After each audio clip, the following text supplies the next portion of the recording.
Halo penutur bahasa kita. Jumpa lagi dalam video pembelajaran bahasa Indonesia bagi kelas 12 SMA dan SMK. Masih terkait editorial, kali ini kita akan belajar bersama menganalisis struktur dan kebahasaan teks editorial.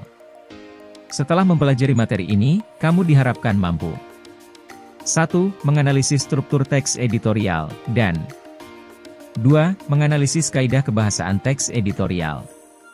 Seperti teks-teks lainnya, teks editorial juga mempunyai struktur. Struktur teks bukan hanya sekadar urutan, tetapi menjadi gambaran pola berpikir. Pada pembelajaran ini kamu akan mempelajari struktur teks editorial. Mari kita mulai.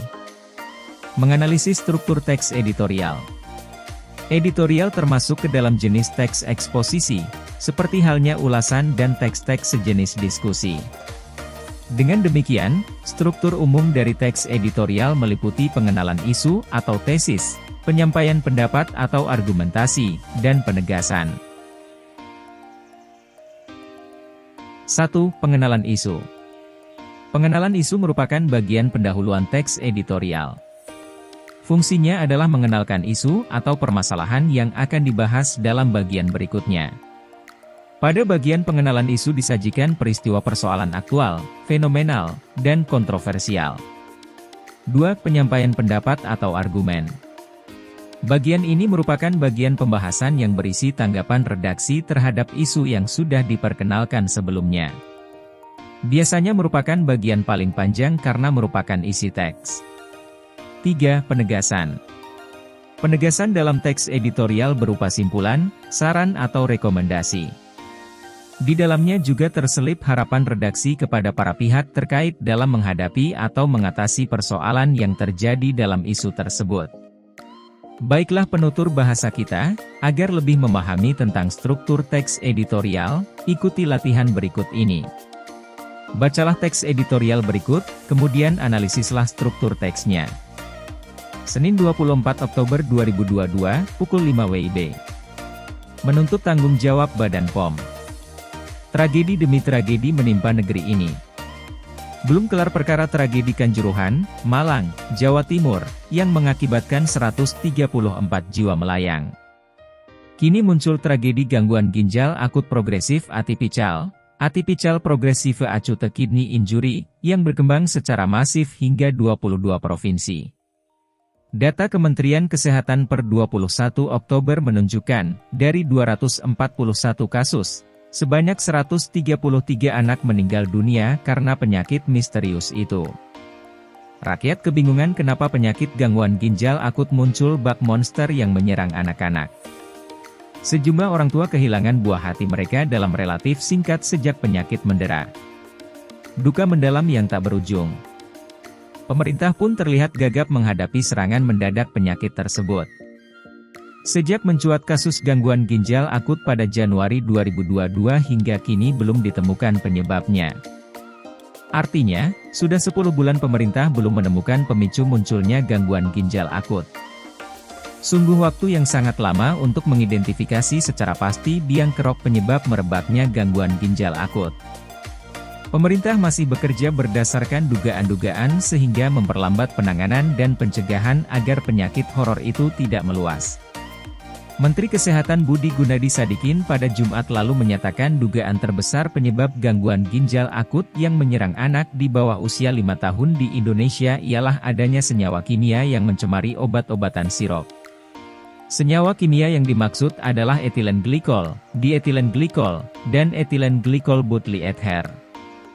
Menurut Menkes, dari 11 anak yang dirawat di Rumah Sakit Cipto Mangunkusumo, Jakarta, ginjal 7 anak positif mengandung 3 senyawa berbahaya tersebut.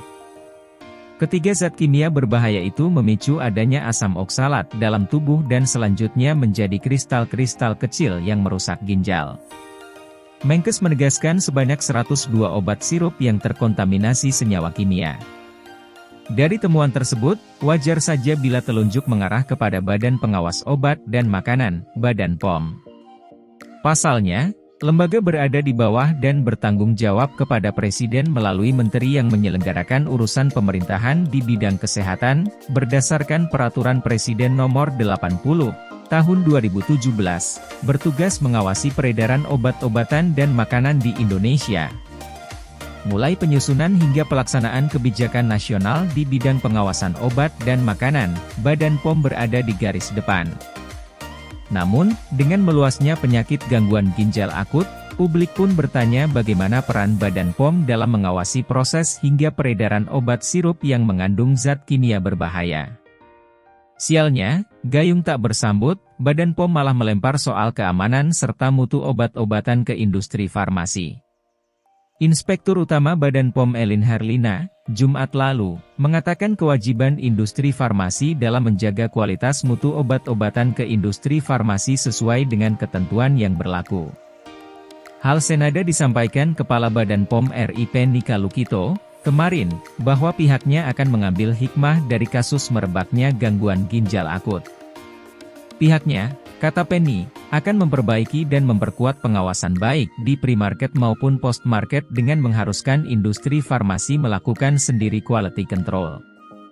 Seharusnya Badan POM bekerja dari hulu sampai hilir untuk menjaga keamanan obat-obatan. Badan POM jangan melempar kesalahan kepada industri farmasi. Langkah Polri membentuk tim untuk mengusut kasus gangguan ginjal akut, terutama masuknya bahan berbahaya kepada obat sirop yang dikonsumsi anak-anak, patut diapresiasi. Pemerintah juga harus mengevaluasi kinerja Badan POM RI. Tragedi gangguan ginjal akut jangan berlanjut. Saatnya tentukan siapa yang bertanggung jawab dan proses hukum pihak yang bersalah. Sumber, editorialsmediaindonesia.com. Sekarang perhatikan contoh analisis struktur teks editorial berjudul, Menuntut Tanggung Jawab Badan POM, di atas. Struktur teks, pengenalan isu ada pada paragraf pertama. Penyampaian pendapat atau argumen terdapat dalam paragraf 2, 3, 4, 5, 6, 7, dan 8. Dan yang terakhir penegasan, ada pada paragraf terakhir, 9. Untuk lebih jelasnya, berikut penjelasan struktur beserta topik pada tiap paragraf teks editorial berjudul Menuntut Tanggung Jawab Badan POM. Pengenalan isu, berisi tentang munculnya tragedi gangguan ginjal akut progresif atipikal yang berkembang secara masif hingga 22 provinsi. Penyampaian pendapat pada paragraf 2, rakyat bingung dan pemerintah yang gagap dalam menghadapi serangan penyakit itu karena belum diketahui penyebab pastinya. Paragraf ketiga, sudah 10 bulan, pemerintah masih bekerja berdasarkan dugaan-dugaan sehingga memperlambat penanganan. Paragraf keempat, Menteri Kesehatan Budi Gunadi Sadikin pada Jumat lalu menyatakan dugaan terbesar penyebab gangguan ginjal akut. Paragraf kelima, berisi keterangan lanjutan dari Menkes, dari 11 anak yang dirawat di Jakarta, ginjal 7 anak positif mengandung 3 senyawa berbahaya. Paragraf ke-6, berisi tentang tugas BPOM RI berdasarkan Peraturan Presiden Nomor 80 Tahun 2017. Paragraf ke-7, publik pun bertanya, bagaimana peran Badan POM dalam mengawasi proses hingga peredaran obat sirop yang mengandung zat kimia berbahaya. Paragraf ke-8, berisi keterangan dari Kepala Badan POM bahwa pihaknya akan mengambil hikmah dari kasus merebaknya gangguan ginjal akut. Paragraf ke-9, berisi penegasan, saran, dan rekomendasi dari penulis tentang tanggung jawab Badan POM dalam kasus tersebut.